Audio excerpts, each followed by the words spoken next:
Hi hello friends, welcome back to our channel Jyothi super vlogs. ఈ రోజు అయితే 11 సంవత్సరాల పాపకి మనం ఫ్రాక్ కటింగ్ అయితే చూసేద్దాం. పైన పార్ట్ అనేది ఇప్పుడు కట్ చేసి చూపిస్తాను.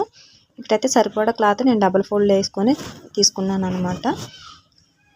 చెస్ట్ లూజ్ని బట్టి ఒకసారి ఫోల్డింగ్ చేసుకున్నాను. డబుల్ ఫోల్డ్ కింద అయితే నేను ఒక 1/2 ఇంచ్ అనేది ఖర్చు తీసుకున్నాను. ఎందుకంటే కింద కుచ్చులు పార్ట్ ఉంటుంది కదా, దానికి అటాచ్ చేయడం కోసం 13 ఇంచులు అనేది హైట్ తీసుకున్నాను. చూసారు కదా, 13 ఇంచులు తీసేసుకొని ఖర్చు కోసం ఒక 1/2 ఇంచ్ అనేది తీసుకున్నాను. షోల్డర్ వచ్చేసి 5 ఇంచులు తీసుకున్నాను. మీరు పాత ఫ్రాక్ ఏదన్నా ఉంటే కనుక దాన్ని బట్టి తీసుకోవచ్చు. ఒక 1/2 ఇంచ్ ఖర్చు కోసం 5 ఇంచులు అనేది చంక డౌన్ తీసుకున్నాను. ఇక్కడ కూడా షోల్డర్ దగ్గర ఎంత పెట్టామో ఇక్కడ కూడా అంతే పెట్టాలి. 5 ఇంచులు తీసుకొని ఇలా లైన్ వేసుకుంటున్నాను. తర్వాత చెస్ట్ లూజ్ వచ్చేసి 8 ఇంచులు, ఖర్చు కోసం 1.5 2 ఇంచెస్ మీ ఇష్టం, అది తీసుకోవచ్చు. నేనైతే 2 ఇంచెస్ తీసుకున్నాను. తర్వాత మధ్యలో ఇలా వీడియోలో చూపిస్తున్న విధంగా 8 ఇంచుల సగం 4 ఇంచుల కాడ ఇలా డాట్స్ కోసం వేసుకున్నాను. బ్యాక్ పార్ట్ డాట్స్ కోసం మీ ఇష్టం, అది సన్నగా వేసుకోవచ్చు, కొంచెం లావుగా వేసుకోవచ్చు. నేను కొంచెం లావుగానే పెడదామని 1 ఇంచ్ తీసుకున్నాను మధ్యలో. తర్వాత చంక రౌండ్ వచ్చేసి 1 ఇంచ్ లోతు తీసేసుకొని రౌండ్ గీసేసుకున్నాను. ఇక్కడ మిడిల్లో ఒక 1/2 ఇంచ్ లోపలికి పెట్టేసుకొని ఇలా మార్క్ చేసుకోవాలి క్రాస్గా. నేను కొంచెం ఫాస్ట్లో చెప్తున్నాను అనమాట. 2 ఇంచులు నెక్ విత్, షోల్డర్ వచ్చేసి 3 ఇంచులు తీసేసుకొని నెక్ పొడవు కూడా మీ ఇష్టం అండి. నేను 4.5 ఇంచులు తీసుకుంటున్నాను బ్యాక్ పార్ట్ కాబట్టి. 4.5 ఇంచులు తీసుకొని రౌండ్ నెక్ గీసుకుంటున్నాను. మీకు కొంచెం ఎక్కువైనా పెట్టుకోవచ్చు. బ్యాక్ పార్ట్ ఇది 5 ఇంచులైనా తీసుకోవచ్చు. నాకు కొంచెం హై నెక్ కావాలనేసి 4.5 తీసుకున్నాను పాపకి.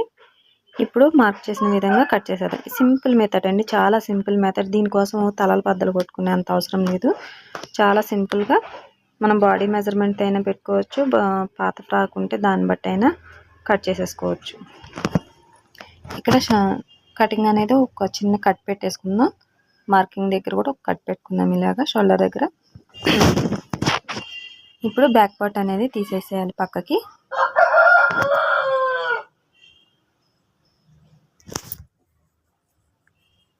రెండు కూడా ఇక్కడ నేను ఫోల్డింగ్ మీద కట్ చేశాను కాబట్టి ఇలా విడదీసుకుంటున్నాను. మీరు కట్ చేసే విధానాన్ని బట్టి కట్ చేసుకోండి. నేనైతే డబుల్ ఫోల్డ్ మీద కాబట్టి ఇలా కట్ చేసుకున్నాను క్రింది పక్క. ఇప్పుడు back part front part separate చేసేసుకొని ఇలా నేను బ్యాక్ పార్ట్కి ఇలా చేత్తో అద్దితే ముద్ర పడింది అనమాట. ఇప్పుడు వచ్చేసి ఫ్రంట్ నెక్ డ్రా చేసుకుందాం. ఫ్రంట్ నెక్ కూడా మీ ఇష్టం అండి, అది లోతు ఎక్కువ కావాలనుకుంటే డీప్ కొంచెం 5 ఇంచులు 6 ఇంచులు అలా పెట్టుకోవచ్చు. అంతకు మించి పెడితే బాగోదు. నేనైతే 4.5 5 లోపే తీసుకుంటాను. కొంచెం పైకి ఉంటేనే బాగుంటుంది అనేసి అలా తీసుకుంటాను. పైన షోల్డర్ దగ్గర కుట్టు కోసం అనేసి ఒక 1/2 ఇంచ్ అనేది తీసుకుంటాను. ఇలా 5 ఇంచులకి ఫ్రంట్ నెక్ మార్క్ చేసుకోవాలి. మార్క్ చేసుకున్న తర్వాత లోపలికి ఒక 1/2 ఇంచు ఇదే విధంగా రౌండ్ నెక్ లాగా తీసుకోవాలన్నమాట. రౌండ్ నెక్ తీసుకుంటున్నాను.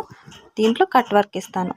1/2 ఇంచు ఇలా లోపలికి మార్క్ చేసుకోండి. 1/2 ఇంచు ఇలా టేప్తో చూసుకుంటూ 1/2 ఇంచు ఇలా మార్క్ చేసుకోవాలి. వీడియోలో చూస్తే మీకు అర్థమవుతుంది. చాలా సింపుల్ మెథడ్ అండి, చిన్న చిన్న టిప్స్తో కట్ చేసుకున్నాం. ఇప్పుడు ఏదైనా చిన్న మూత కానీ చిన్న బాటిల్ సహాయంతో కానీ గాజు కానీ మీ ఇష్టము. ఇలా కట్ వర్క్ 1/2 ఇంచులోనే సర్కిల్లోనే పెట్టుకోవాలన్నమాట. కట్ వర్క్ అనేది ఎక్కువ అయితే పెట్టకూడదు, బాగుండదు. ఇలా పెట్టేసుకోవాలి. చాలా సింపుల్ అండి. కట్ వర్క్ అంటే ఓ డిజైన్ అది మాకు కుదరదు ఎలా అనుకో అవసరం లేదు, చాలా బాగా వస్తుంది. ఒకసారి కట్ చేసి చూడండి.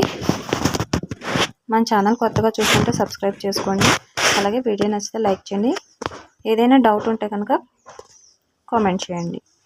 ఇలా ఫ్రంట్ పార్ట్ డ్రాయింగ్ చేసిన తర్వాత రెండు ఇలా మళ్ళీ ఇంకో పక్కకి మార్కింగ్ పడేటట్టు చేత్తో ఇలా అద్దుకోవాలన్నమాట. అప్పుడు సేమ్ మార్కింగ్ పడుతుంది అన్నమాట. మళ్ళీ మనం దాని మీద డ్రా చేసుకోవచ్చు. ఓకే, ఇప్పుడు తీసేద్దాం. తీస్తే చూసారా లైట్గా డ్రాయింగ్ పడింది. ఇప్పుడు దీని మీద మళ్ళీ ఒకసారి థిక్గా మార్క్ పడేటట్టు వేసుకోవాలి. ఇలా మార్క్ చేసుకొని సేమ్ యాజ్ ఇట్ ఈజ్గా ఇటుపక్క ఎలా ఉందో అటు పక్క కూడా అదే విధంగా మార్క్ చేసుకోవాలి. నెక్ అయితే కట్ చేయకూడదండి. మనం కుట్టిన తర్వాత ముక్క తిప్పుకుంటే చాలా నీట్ ఫినిషింగ్ వస్తుంది. ముందే అయితే కట్ చేయొద్దు. మీ దగ్గర క్యాన్వాస్ పేపర్ ఉన్నా కూడా వేసుకోండి. తర్వాత వచ్చేసి చేతులు హ్యాండ్స్ అండి. హ్యాండ్స్ నేను డబుల్ ఫోల్డ్ చేసుకున్నాను.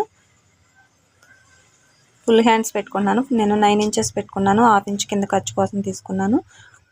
తర్వాత వచ్చేసి 9 ఇంచెస్ మార్క్ చేసుకొని కింద చంక డౌన్ వచ్చేసి 3 ఇంచులు తీసుకొని మార్క్ చేసుకున్నాను. తర్వాత షోల్డర్ దగ్గర నుంచి 1 ఇంచ్కి మార్క్ చేసుకొని ఇలా వీడియోలో చూపిస్తున్న విధంగా ఇక్కడ నుంచి ఇక్కడికి చంక మార్కింగ్ దగ్గరికి ఇలాగ మార్క్ చేసుకొని లైన్ వేసేసుకోండి హ్యాండ్ లూజ్ దగ్గరికి. ఇప్పుడు షేప్ తీసుకోవాలి. ఇక్కడ 1 ఇంచ్కి మార్క్ చేసుకోవాలి. ఇక్కడ నేను ఒక చిన్న మోడల్ పెడదాం అనుకుంటున్నాను. అందుకని 1 ఇంచ్కి మార్క్ చేసుకొని 1.5 ఇంచ్కి ఇలాగా మార్క్ చేసుకోవాలన్నమాట. షోల్డర్ దగ్గర జాయింట్ మనం ఎక్కడ చేస్తామో అక్కడ 1.5 ఇంచు మార్క్ చేసుకోవాలి. 1 ఇంచ్ ఏమో మోడల్ కోసం, 1/2 ఇంచ్ ఏమో మనం కుట్టు వేస్తాం కదా దానికోసం. నేను మీకు అర్థం అవుతుంది అని అనుకుంటున్నాను. ఒకవేళ అర్థం కాకపోతే కనుక ఏదైనా కామెంట్ చేయండి, నేను తప్పకుండా రిప్లై ఇస్తాను మీ కామెంట్కి.